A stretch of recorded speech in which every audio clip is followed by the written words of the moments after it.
వాలంటీర్ల విలువైన సేవలే మా రాజకీయ భవిష్యత్తు. 30 వార్డులో సేవా పురస్కారాలు అందజేసిన ఎమ్మెల్యే వాసుపల్లి గణేష్ కుమార్.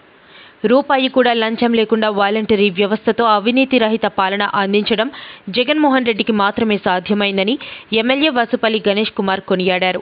సోమవారం 30వ వార్డు కార్పొరేటర్ కోడూరి అప్పలరత్నం ఆధ్వర్యంలో ఏపీడీ పుణ్యవతి సమక్షంలో జరిగిన పురస్కారాల కార్యక్రమానికి ముఖ్య అతిథిగా ఎమ్మెల్యే వాసుపల్లి గణేష్ కుమార్ హాజరై వాలంటీర్లను ఘనంగా సత్కరించారు. ఈ సందర్భంగా ఆయన మాట్లాడుతూ ప్రభుత్వ పథకాలు నేరుగా వాళ్ల ఇంటి ముందటకే అందిస్తున్న వాలంటీర్ల సేవలే మా రాజకీయ భవిష్యత్ అని అన్నారు.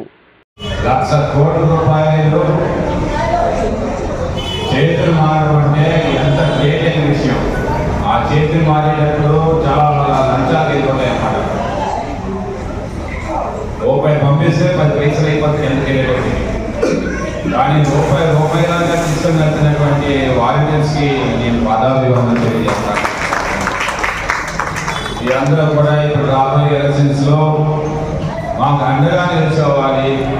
వైఎస్ఆర్సీపీ పార్టీకి ఒక బ్యాక్ బోన్గా నిలిచేవాలి. Stay in the infrastructure backbone of the YSRCP party. ఒక స్టీల్ మాదిరిగా ఉండాలి వైఎస్ఆర్సీపీ పార్టీకి. ఒక స్టీల్ వెన్నుముకగా మీరు అందరూ కూడా ఉండాలి, పనిచేయాలని చెప్పేసి ముఖ్యంగా వాలంటీర్స్ని, ఆర్పీస్ని, సచివాలయం సిబ్బందిని మరీ కోరుకుంటూ ఇంట్లో మళ్ళీ మేమేమో సమావేశం అవుతాము. ఎలక్షన్స్ వస్తూ ఉన్నాయి. మీతో మాకు చాలా పనులు ఉన్నాయి. దీంతోటే మా రాజకీయ భవిష్యత్తు కూడా ఉంది. రాజకీయం బోర్డు చేయవలసిన పని ఉంది. మీతోటి మీరు చేసుకుంటాము, చేయిస్తాము అని కూడా తెలియజేస్తా ఉన్నాను. అలాగే మీ అందరికీ కూడా నంబర్లకి మీకు అప్పటికి నాకు కూడా మెసేజెస్ వస్తూ ఉన్నాయి అనుకుంటాను. మీకు దయచేసి మీరు మీ క్లస్టర్లో ఎవరైనా పేషెంట్స్ ఉంటే పంపండి. నాకు తప్పకుండా వారి ఇంటికి వెళ్తాము. మరి మహా అయితే నోటిఫికేషన్ వచ్చినంత వరకే నేను వెళ్ళగలుగుతాను. ఎంతమంది పంపించినా సరే అది మీ ఇష్టం. 20 మందిని పంపిస్తారా, 30 మందిని పంపిస్తారా, ప్రతి ఇంట్లో మీకు వారి పేదరికం తెలుసు, వారికి ఆర్థిక పరిస్థితులు తెలుసు, వారి హెల్త్ విషయాలు తెలుసు. ఇవన్నీ కూడా దృష్టిలో పెట్టుకొని మీకు సహాయం చేద్దామని చెప్పి మీ మనసు కూడా ఎక్కువ అంటూ ఉంటుంది. కానీ మీరేమో చాలీ జీతాలతో పనిచేస్తారు కాబట్టి మీరు సహాయం చేయలేరు. సో మీరు నాకు తెలియజేస్తే నా వాట్సాప్ పెడితే నేరుగా తప్పకుండా వాళ్ళకి హెల్ప్ చేస్తానని చెప్పి కూడా నేను ఇప్పుడే మేము వెళ్ళాము. సుమారు 6 కుటుంబాలు ఏమో ఉంటే 6 కుటుంబాన్ని కూడా వీటికి వెళ్ళి మరి పరామర్శించి వారికి ఏమో 5,000 రూపాయలు చెప్పిన ఎప్పుడు కూడా జరిగిందన్నమాట. సో మీరు తప్పకుండా నాకు సహాయం చేయాలని చెప్పి మరి కూడా కోరుకుంటూ అందరూ కూడా కలిసి తిరిగి జగన్మోహన్ రెడ్డి గారిని సీఎంగా ఇంకొక 20 సంవత్సరాలు మనం ఉంచుకుంటే, ఎందుకంటే సీఎం గారు జగన్మోహన్ రెడ్డి గారు అవసరం, పేదవారికి అవసరం ఉందన్నమాట. పేదవారికి నేరుగా దేవుడు సహాయం చేయలేదు, ఎవరో వ్యక్తి రూపేణా చేయాలన్నమాట. ఆ వ్యక్తే సీఎం జగన్మోహన్ రెడ్డి గారు అని చెప్పి మీ అందరూ కూడా తెలియజేసుకుంటూ ఇంకొక 20-30 సంవత్సరాలు అతన్నే సీఎంగా చేసేలాగా మీ యొక్క పనితీరు ఉండాలని, ముఖ్యంగా మీకు ఎంత త్వరగా 15,000 రూపాయలు జీతం అవుతుందా అని చెప్పి నేను ఎదురు చూస్తా ఉన్నాను. అది జగన్మోహన్ రెడ్డి రూపాయలు ఎప్పుడు వస్తుందా అని ఎదురు చూస్తా ఉన్నాను. 15,000 అనౌన్స్ చేసినందుకు ఆశ్చర్యపోవడం అసలు. జై జగన్. రాష్ట్రంలో 4 లక్షల బెల్ట్ షాపులు. వైసీపీ ప్రభుత్వ పాలనలో రాష్ట్రంలో 4 లక్షల బెల్ట్ షాపులు ఉన్నాయని టీడీపీ విశాఖ జిల్లా అధ్యక్షుడు పల్లా శ్రీనివాసరావు ఆరోపించారు. విశాఖలోని పార్టీ కార్యాలయంలో ఆయన మాట్లాడుతూ 2019 ఎన్నికలకు ముందు జగన్మోహన్ రెడ్డి టీడీపీ ప్రభుత్వంలో బెల్ట్ షాపులు నడుస్తున్నాయని విమర్శించారన్నారు. అప్పట్లో సంపూర్ణ మద్య నిషేధాన్ని అమలు చేస్తానని చెప్పిన జగన్ మాట తప్పి మడం తిప్పారని ఎద్దేవా చేశారు. ఒకే దెబ్బకి 94 మందిని అనౌన్స్ చేస్తాం. మీరు 7 దఫాలు ఎంతమంది అనౌన్స్ చేశారు, ఎంతమంది మార్చుతున్నారు, ఎన్ని రకాల మాటలు చెప్పారు ఒకసారి చెప్పండి. మళ్ళీ ఈరోజు 3వ తారీఖున ఒక లిస్ట్ వస్తుందట. కనుక ఇలాంటి మాటలు మానుకోండి. ఎందుకంటే మిమ్మల్ని నమ్మే పరిస్థితి ఏం లేదు. ఒకరు వచ్చి సమన్వయకర్త అంటారు, ఇంకోరు వచ్చి లేదు ఈ నియోజకవర్గం ఇన్ఛార్జ్ అంటారు, ఇంకోరు వచ్చి డిప్యూటీ ఇన్ఛార్జ్ అంటారు. ఏంటి ఈ కొత్త రకమైన పదవులు ఎవరికైనా ఉందా? మళ్ళీ ప్రాంతీయ సమన్వయకర్తలు ఒకటంట, ప్రాంతీయ సమన్వయకర్తలు ఒకటంట, డిప్యూటీ సమన్వయకర్తలు ఒకటంట. ఏదో పనిచేసుకోవడం ఏమనుకోవాలండి ఇదన్నీ. అందుక జగన్మోహన్ రెడ్డి గారు మీరు గమనించండి. మీ డ్రామాలన్నీ కూడా ప్రజలు గమనించేశారు. మీకు రేపు బుద్ధి చెప్పడానికి, మీ కుర్చీ మరతపెట్టి వేయడానికి సిద్ధంగా ఉన్నారని చెప్పేసి కూడా ఈ సందర్భంగా తెలియజేస్తున్నాం. నమస్కారం. సరే, ఇచ్చిన హామీలు అమలు చేయలేదు కాబట్టి ప్రజలలోకి వస్తే వాళ్ళు నిలదీస్తారని హెలికాప్టర్లో వెళ్తున్నారు. ఇది మీరు చెప్పింది కరెక్ట్ అండి. ఎందుకంటే ఇప్పుడు 1,91,00,000 1,91,00,000కి ఒక్కొక్క హెలికాప్టర్ 2 హెలికాప్టర్లు పెట్టుకొని తిరుగుతారట. ఎవరి సొంత తిరుగుతారండి మీరు?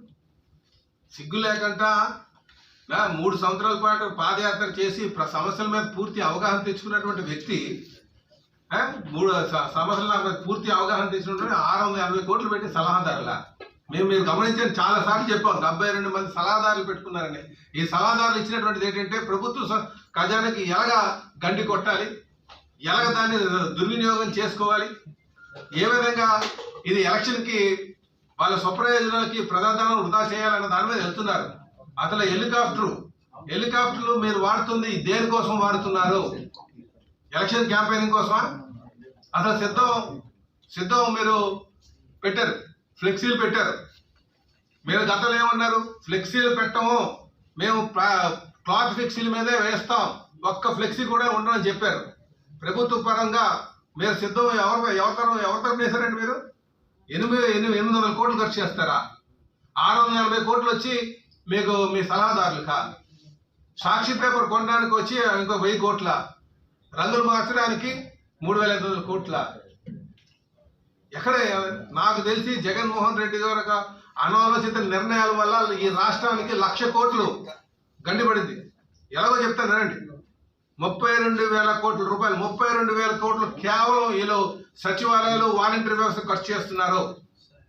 అలాగే 4,000 కోట్ల రూపాయలు వీళ్ళు రేషన్ వ్యాన్లు పెట్టడానికి ఖర్చు చేశారు. అలాగే సాక్షి పేపర్కి వచ్చి 1000 కోట్ల 1,100 కోట్లు ఇచ్చారు. ఇందాక మాట్లాడుతుంటే వచ్చి సాక్షి పేపర్ చదవనోడికి అందరికీ ఇచ్చిపడేస్తారట. సార్ ఇచ్చారని. సార్ ఇస్తారండి, నీ డబ్బులతో ఖర్చు చేసిపోయా బాబు. అంతేగాని ప్రజల డబ్బులతో నా పేపర్ ప్రింట్ చేసి పంచుతావు. కనుక ఇలాగా అనేక విధాలుగా వీళ్ళు డబ్బులు వృధా చేస్తున్నారు. కనుక ప్రజలందరూ కూడా గమనించాలి. ఆలోచన లేనటువంటి వారు, ప్రజల ధనం అంటే అందరి ధనం, దీన్ని జాగ్రత్త చేయాలని ఆలోచన లేనటువంటి వ్యక్తి, ఈ వ్యక్తికి బుద్ధి చెప్పాల్సినటువంటి అవసరం ఉంది. జగన్మోహన్ రెడ్డి గారికి, వైసీపీ పార్టీకి ఇంటికి సాగనంపాల్సినటువంటి అవసరం ఉందని చెప్పేసి ఈ సందర్భంగా తెలియజేస్తున్నాం. అలాగే ఇప్పటికైనా సరే ఈ తెలుగు అనాలోచిత నిర్ణయాలు మానుకోండి. మీరు ఎలక్షన్ క్యాంపెయినింగ్ చేసుకుంటే మీ సొంత హెలికాప్టర్ల మీద వెళ్ళండి, ప్రజల డబ్బుతో వెళ్ళొద్దు, వినియోగించొద్దని చెప్పేసి కూడా మీ సందర్భంగా తెలియజేస్తున్నాం. వైపు ఆయన రాజకీయ ప్రయోజనాల కోసం సంపూర్ణ మద్య నిషేధం చేస్తామని చెప్పి తర్వాత 15 సంవత్సరాల పాటు తీసుకెళ్లి మద్యం మీద వచ్చేటువంటి ఆదాయం తనఖా పెట్టారంటే ఏమనుకోవాలి? దీనికి మీరు సమాధానం చెప్పాలి. అలాగే ఈయన ధనదాహం కోసం సుమారు 2 లక్షల కోట్ల మందు వీళ్ళు అమ్మారు, నాశరకమైనటువంటి మందు. మరి 35,000 మంది మరి వాళ్ళకి లివర్ సమస్యలు వచ్చామంటే దీనికి ఎవరు బాధ్యులు? ఈయన మాట్లాడితే ఈ మధ్యన వైసీపీకి నాయకులు కొత్తగా ఒక మాట చెప్తున్నారు, ఫ్యాన్ ఇంట్లో ఉండాలి, సైకిల్ వీధిలో ఉండాలి, గ్లాస్ సింక్ లో ఉండాలని. మరి అయ్యా జగన్మోహన్ రెడ్డి గారు మీరు కూడా తెలుసుకోవాలి. ఇసుక సామాన్యుడికి అందుబాటులో ఉండాలి, మద్యం క్వాలిటీ మద్యం అమ్మాలి, అలాగే ప్రాంతం సుభిక్షంగా ఉండాలి అంటే చెట్లు నరకంటే ఉండాలి. మీరు ఏం చేస్తున్నారా? ఇవి ఈయన ఎక్కడికి దిగినా ఫ్లైట్ మీద హెలికాప్టర్లో వెళ్తున్నారు. హెలికాప్టర్ మీద కింద వచ్చి చెట్లు నరికాడు. ఏమనుకోవాలండి? అంటే జగన్మోహన్ రెడ్డి గారు మాట తిప్పరు, మడవ తిప్పరు అని చెప్తున్నారు కదా. నేను చెప్పేది ఒకటే, జగన్మోహన్ రెడ్డి గారు పచ్చి అబద్ధాల కోరి. దేనికి ప్రత్యక్షమైన నిదర్శనం సంపూర్ణ మద్య నిషేధం అన్నారు, సిపిఎస్ రద్దు అన్నారు. మళ్ళీ నాకు మీ బిడ్డకు పేపర్ లేదు, టీవీ లేదంటారు. మరి సాక్షి పేపర్, సాక్షి టీవీ ఎవరిదంటే మా ఆవిడదంటారు. ఏమనుకోవాలి అంటే మేము మీ ద్వారా మేము ప్రజలకి, నాయకులకి తెలియజేసేది ఏంటంటే, ఒక ఉన్నతమైన స్థాయిలో ఉన్నప్పుడు ప్రజలు మిమ్మల్ని గౌరవించి మీరు ఎన్ని డబ్బులు. నారాయణ పాఠశాలలోని ఒక పిఈటి ఉన్నాడు. అతని పేరు బేరా దుర్గా ప్రసాద్. అతను కేడీపేట వాస్తవ్యుడు. 3 సంవత్సరాల నుంచి ఈ నారాయణ స్కూల్స్లో పనిచేస్తున్నాడు. అతను పిఈటి. అదే స్కూల్లో 8th స్టాండర్డ్ చదువుతున్నటువంటి ఒక అమ్మాయి 13 years. అది మేము ప్రెస్ నోట్లో 12 అని రాశాను. నేను రాత్రి మాకు తెలిసిన ఇన్ఫర్మేషన్ అనుసరించి 13 years ఓల్డ్ గర్ల్ అనమాట. ఆ అమ్మాయి కొంచెం ఆటల్లో అది ఆసక్తి ఉన్న అమ్మాయి. పీఈటీ అవ్వడం వలన ఆ అమ్మాయిని కొంచెం అలా అట్రాక్ట్ చేసి స్కూల్ అయిపోయిన తర్వాత కొంతసేపు ఆటలు ఆడించడం, ఇలా అమ్మాయిని ఎంటర్టైన్ చేస్తూ ఒక ఆదివారం తన భార్య ఇంట్లో లేని సమయంలో అమ్మాయిని తీసుకొని వెళ్ళి తన ఇంటి దగ్గర అత్యాచారానికి పూనుకున్నాడు మాయ మాటలు చెప్పి అనేది మనకున్నటువంటి రిపోర్టు. అది ఆ విషయం కూడా బయటికి రాకుండా ఈ 3 నెలలు గడిచింది. ఇప్పుడు అమ్మాయి ప్రెగ్నెంట్ కావడం వలన తల్లిదండ్రులు, చాలా చిన్నపిల్ల కాబట్టి ఎవరు ఊహించలేదు, వాళ్ళు బాడీలో కూడా ఎటువంటి చేంజెస్ లేవు, అందుకని హెల్త్ బాగాలేదు ఏంటనేది చూపించడానికి తీసుకొని వెళ్ళినప్పుడు అమ్మాయి ప్రెగ్నెంట్ అనే విషయం బయటపడటంతో వాళ్ళు కూడా పాప భవిష్యత్తు దృష్ట్యా ఏం చేయాలనే ఆలోచనలో పడిపోయారు. కానీ ఎవరు కూడా ఈవెన్ దాన్ని ఎంపీపీ చేయడానికి కూడా డాక్టర్స్ ఒప్పుకోరు, అంత చిన్నపిల్ల కాబట్టి. ప్లస్ అది చాలా పెద్ద కేసు అవుతుంది కాబట్టి వాళ్ళు తల్లిదండ్రులు కూడా చాలా ఆవేదన గురయ్యారు, చాలా ఎక్కువగా ఆవేదన గురయ్యారు. అంటే చూస్తాం మనం కొంతమంది ఎలా రియాక్ట్ అవుతారనేది. చాలా ఎక్కువగా ఈ పాప గురించి ఆవేదన చెందుతున్నారు. వెంటనే నిన్న పోలీస్ కంప్లైంట్ ఇవ్వడం, వితిన్ ½ an hour 15-20 minutesలోనే అతను ఊహించలేదు కాబట్టి అతను తీసుకొని వచ్చేసారు స్టేషన్కి, కస్టడీలోకి తీసుకున్నారు. ఎఫ్ఐఆర్ కూడా అయ్యింది. ప్రాపర్ సెక్షన్స్ పెట్టి అతని మీద అయితే ఎఫ్ఐఆర్ నమోదైపోయింది. అలాగే పాపను కూడా ప్రాసెస్లో పెట్టి టెస్ట్ పంపించారు పోలీస్ వైపు నుంచి. జరిగినటువంటి ఏం లేదు. కానీ మేము ప్రత్యేకంగా ఇది ఎందుకు మాట్లాడాలని మేము అనిపించామంటే, స్కూల్స్లో ఇలాంటివి జరగకూడదు. ఈ అవేర్నెస్ అంటే వాళ్ళ తల్లిదండ్రులు వచ్చి మీడియా ముందు మాట్లాడి మా బాధ ఇలా జరిగిందని వాళ్ళు చెప్పలేరు.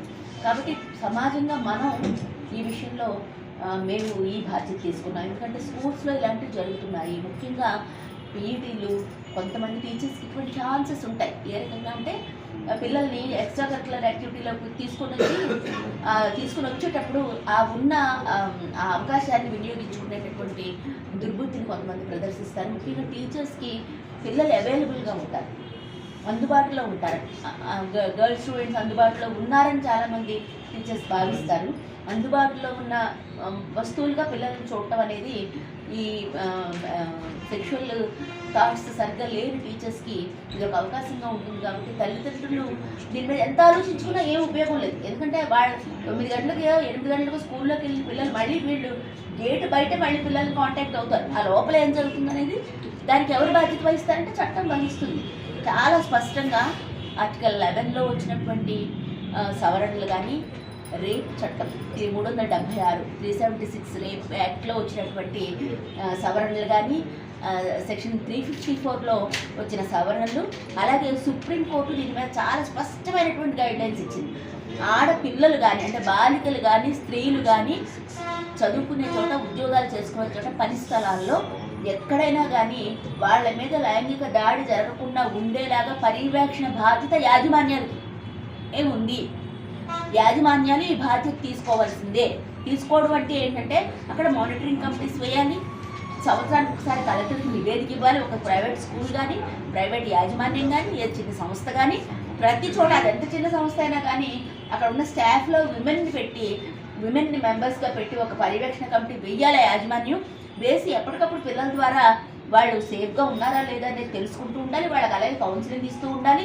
ఇవన్నీ పద్ధతుల్ని ప్రైవేట్ స్కూల్స్లో ఏమీ పాటించకపోవడం వలన, అలాగే గవర్నమెంట్ స్కూల్స్లో కూడా పాటించకపోవడం వలన చాలా చోట్ల ఈ రకమైనటువంటి బాలికలు గర్భం ధరించడం అనే వార్త మన నెలలో ఒకసారైనా వింటూ ఉంటాం. అది విశాఖ నగరం నడిబొట్టులో జరిగింది. ఇప్పుడు నారాయణ స్కూల్స్లో జరగడం ఇది చాలా సంచలనమే కాదు, చాలా ఆశ్చర్యకరమైన విషయం, చాలా విషాదకరమైనటువంటి విషయం.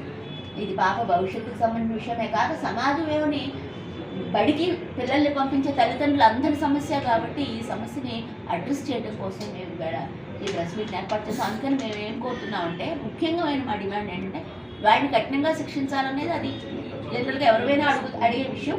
మేము కూడా అది అడుగుతున్నాం. కానీ ముఖ్యమైనది ఏంటంటే యాజమాన్యాల మీద ఈ రకమైనటువంటి చర్యలకి సంబంధించిన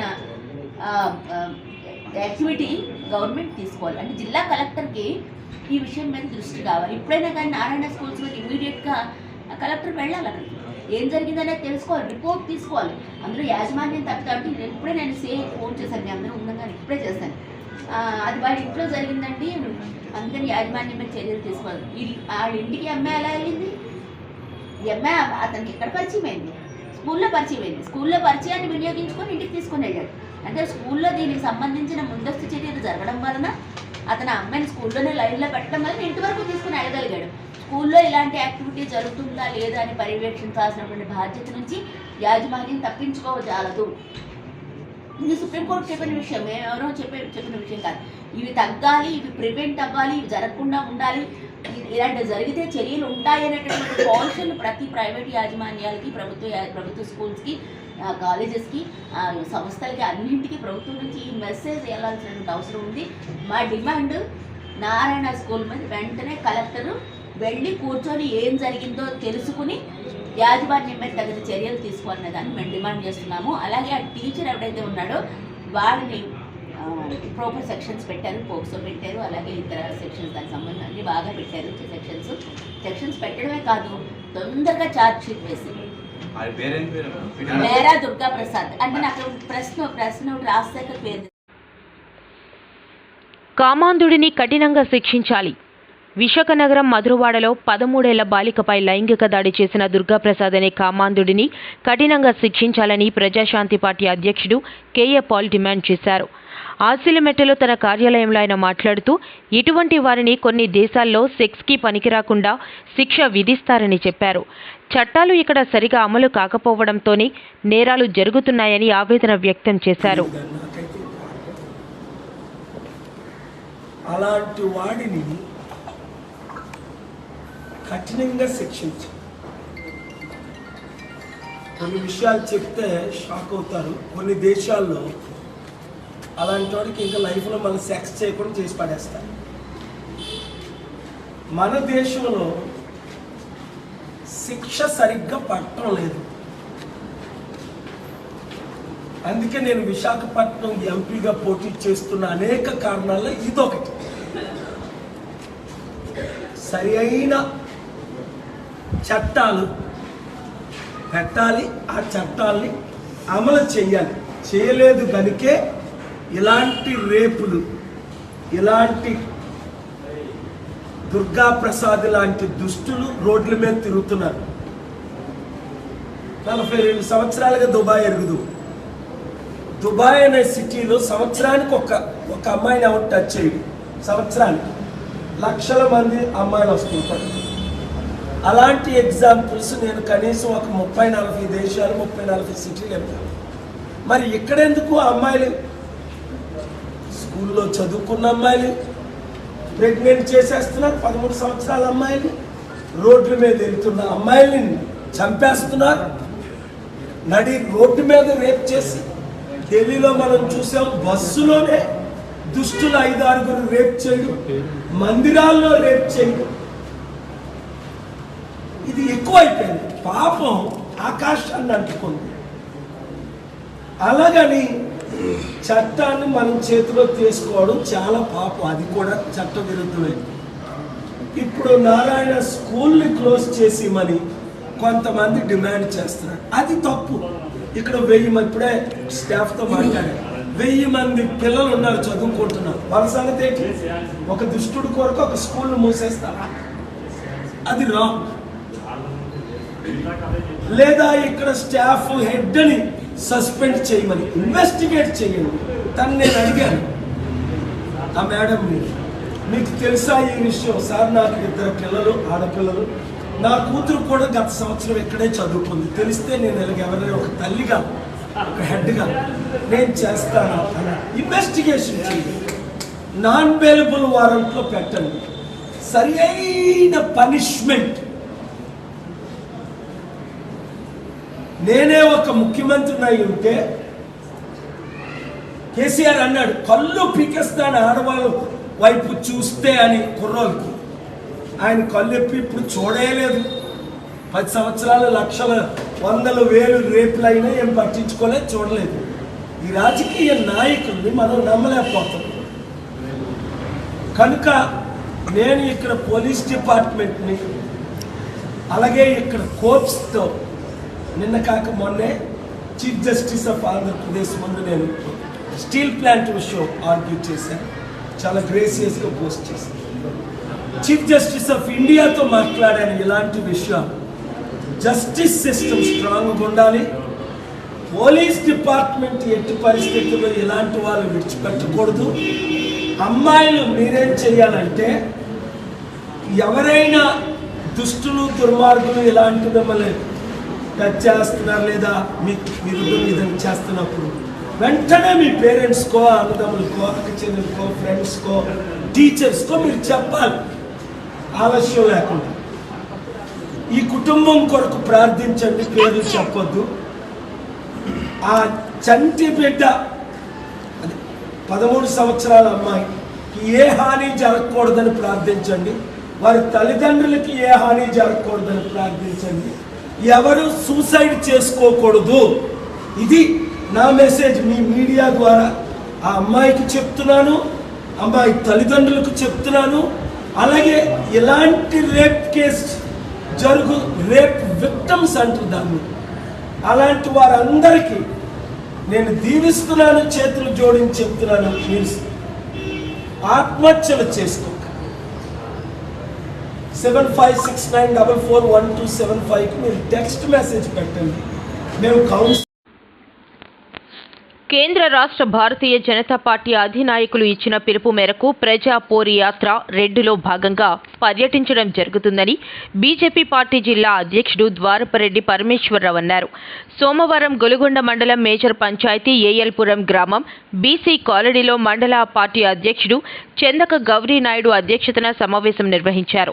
ఈ సందర్భంగా ద్వారపురెడ్డి పరమేశ్వరరావు మాట్లాడుతూ, మహిళలకు కేంద్ర ప్రభుత్వం అనేక సంక్షేమ కార్యక్రమాలు ప్రవేశపెడుతుంటే రాష్ట్ర ప్రభుత్వం జగన్మోహన్ రెడ్డి స్టిక్కర్లు పెట్టుకుని ప్రచారం చేసుకుంటున్నాయని ఆయన విమర్శించారు.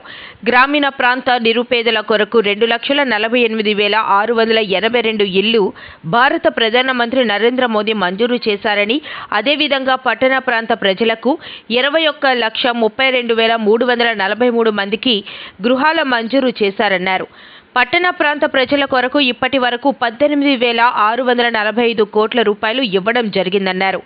ఓ వ్యక్తి సమయంలో రాష్ట్రంలో 2.68 కోట్ల మందికి ప్రధానమంత్రి గరీబ్ కళ్యాణ్ అన్న యువజన కింద ఉచితంగా 28.5 లక్షల మెట్రిక్ టన్నుల ఆహార ధాన్యాలను అందించడం జరిగిందని చెప్పారు. రాష్ట్ర ముఖ్యమంత్రి వైఎస్ జగన్మోహన్ రెడ్డి చేస్తున్న అరాచక పాలనపై ప్రజలందరూ ఆలోచించి రాబోయే ఎన్నికల్లో భారతీయ జనతా పార్టీని ఆదరించాలని ఆయన కోరారు. ఈ కార్యక్రమంలో భారతీయ జనతా పార్టీ ప్రధాన కార్యదర్శులు వర్మ, కొండబాబు, అసెంబ్లీ కన్వీనర్ ఎర్రినాయుడు, వెలగ జగన్నాథ, ప్రజాపోరియాత్ర కన్వీనర్ గౌరెడ్డి శ్రీనాథ్, అరిమిల రాజు, రీముల చంద్రరావు, అడిగర్ల సతీష్ తదితరులు పాల్గొన్నారు. కూడా బయటికి బహిర్గొండకు వెళ్లకుండా ఇంట్లోనే టాయిలెట్ కట్టించి ఏర్పాటు చేద్దాం అని చెప్పి మొట్టమొదటి ప్రధానమంత్రి అయిన వెంటనే ఆయన ఆగస్టు 15వ తారీఖు జెండా వందనం ప్రకటించడం జరిగింది. ప్రకటన చేయడమే కాదు, దాన్ని వెంటనే ఇంప్లిమెంట్ చేసి ఈ దేశంలో ఉన్నటువంటి లక్షలాది ఇళ్లకి 15,000 రూపాయలు చొప్పున ఇచ్చి డబ్బులు ఇవ్వడం కాదు, టాయిలెట్ కట్టించడం కాదు, ప్రజల్లో ఒక అవేర్నెస్ తీసుకొచ్చారు. స్వచ్ఛ భారత్ పేరుతో మనందరూ ఆరోగ్యంగా ఉండాలంటే బహిర్గొండకు బయటికి వెళ్ళకూడదు అని చెప్పి ఒక అవేర్నెస్ తీసుకొచ్చి ఈవేళ ఆ 15,000 రూపాయల గురించి కూడా ఎవరు ఎదురు చూడటం లేదు. ఇల్లు కట్టుకునే ప్రతి వాడు కూడా టాయిలెట్ ఇంటి దగ్గర కట్టుకుంటారు. అంత అవేర్నెస్ వచ్చింది ప్రధానమంత్రి కారణం. ఆ రకంగా ఈ దేశ ప్రజల ఆరోగ్యాన్ని రక్షించడంలో ప్రధానమంత్రి నరేంద్ర మోదీ గారు ప్రధానమంత్రి అయిన తర్వాత చర్యలు తీసుకోవడం జరిగింది. అదేవిధంగా ఆడవాళ్ళ పట్ల ప్రధానమంత్రి గారికి ఎంత ప్రేమ అంటే, ఆయన ప్రధానమంత్రి అయిన తర్వాత మహిళలకి అనేక రకాలైనటువంటి కార్యక్రమాన్ని పెట్టడం జరిగింది మహిళల కోసం. మరి బిడ్డ జన్మించిన తర్వాత ఆరోగ్యంగా జన్మించిన బిడ్డ ఎదుగుతూ ఉంటుంది. అంగన్వాడీ స్కూల్లో జాయిన్ చేయమని చెప్తున్నారు మన అంగన్వాడీ స్కూల్లో జాయిన్ చేసిన తర్వాత ఆ స్కూల్లో అంగన్వాడీలో పిల్లలందరికీ కూడా మంచి ఆహారాన్ని ఇవాళ కేంద్ర ప్రభుత్వం అందిస్తుంది. పిల్ల ఎదుగుతుంది, బాలుడు ఎదుగుతాడు. తర్వాత ఎలిమెంటరీ స్కూల్లో, హై స్కూల్లో, జూనియర్ కాలేజీలో ఇలా ఎదిగేటువంటి పిల్లలందరికీ కూడా మధ్యాహ్న భోజన పథకాన్ని ఇవాళ కేంద్ర ప్రభుత్వం అందిస్తుంది. అదేవిధంగా ఆడబిడ్డ పుడితే అందరూ కంగారు పడిపోతారు. అమ్మో ఆడపిల్ల పుట్టింది, ఈ ఆడపిల్లని ఎలా పెంచాలి, ఎలా చదివించాలి, ఎలా పెళ్లి చేయాలని చెప్పి దానికి విరుగుడుగా ప్రధానమంత్రి నరేంద్ర మోడీ గారు సుకన్య సమృద్ధి అకౌంట్ అనేటువంటి ఒక అకౌంట్ ప్రారంభించి పోస్ట్ ఆఫీసుల్లో, బ్యాంకుల్లో ఆడపిల్ల పుట్టిన వెంటనే తల్లిదండ్రులు ఆ యొక్క సుకన్య సమృద్ధి అకౌంట్ కనుక ప్రారంభించినట్టయితే ఆ పిల్ల పేరు మీద ప్రతి నెల ఎంతో కొంత మన దగ్గర మిగిలిన డబ్బులు 100 రూపాయల నుంచి 1000 రూపాయల వరకు ఎంత వీలైతే అంత ఆ పోస్ట్ ఆఫీస్ అకౌంట్లో వేసుకున్నట్టయితే పిల్ల డిగ్రీ చదువుకునేటప్పుడు కానీ పిల్ల పెళ్లి చేసుకునేటప్పుడు కానీ కొన్ని లక్షల రూపాయలు వచ్చే విధంగా ఏర్పాటు ఈ Sukanya Samriddhi account. Highest interest rate ఇవాళ భారతదేశంలో ఏ అకౌంట్కి కూడా హైయెస్ట్ ఇంట్రెస్ట్ రేట్ ఇవ్వట్లేదు. సుకన్య సమృద్ధి అకౌంట్కి హైయెస్ట్ ఇంట్రెస్ట్ రేట్ ఇస్తున్నారు. ఆ రకంగా ఆడపిల్లలకు అనేటువంటి తల్లిదండ్రులందరికీ కూడా ఒక భరోసాని ఇవాళ ప్రధానమంత్రి నరేంద్ర మోడీ గారు సుకన్య సమృద్ధి అకౌంట్ ద్వారా ఇచ్చారు. అదేవిధంగా ఆయన